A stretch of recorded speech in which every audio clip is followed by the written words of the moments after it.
The creepy history of sculptures made from human corpses. For folks who want to get into the arts and pick up a new hobby, there's lots of options. Start with watercolors, maybe charcoals. Buy a pack of colored pencils. Crochet a cozy for your grandma's coffee cup, or graffiti up that mural on the abandoned building downtown.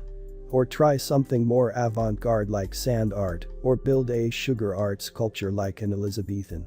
There's even magnet art for the scientifically inclined. Heck, you can even try corpse art. Wait, corpse art? Yes, corpse art. To try corpse art, you don't have to be Dexter, or Hannibal Lecter, or a medieval Icelandic peasant who wore his neighbor's leg skin and empty scrotum as a set of necropants. No.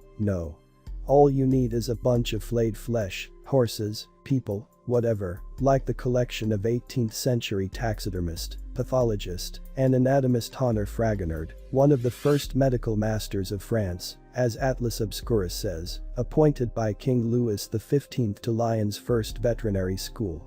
And to be clear, flayed in this case indeed means skinless, so everything underneath, organs, sinew, bones, is exposed. Fragonard, with his extreme, macabre predilections, was considered a madman. He began by displaying the vivisected flayed figures of animals, Ikerches.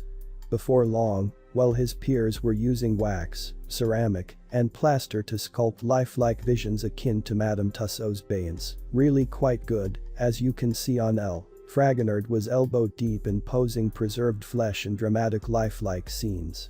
Riding a trend of medical interest in cadavers and the human form. Fragonard, though, was merely riding a wave of scientific experimentation and artistic trends mounting since the 15th century. As Britannica tells us, Ikerches were fairly common at the time of Fragonard, except they were more often illustrations or unposed cadavers made from wax. At a time when medicine sought to better understand the human body, dissections were common and often witnessed by artists who, to create records, drew what they saw. Emphasis was on realism. Take Anatomical Venus by Clemente Susini, a pretty, pale young woman with 7 anatomically correct layers, including a fetus, as The Guardian states, created from anatomy as art transformed into modern-day mortuary techniques. As Hyperallergic says, the need for anatomy as art has since faded, as medical knowledge has reached a point where the need for new Ikerches, either illustrative or sculpted, isn't very necessary.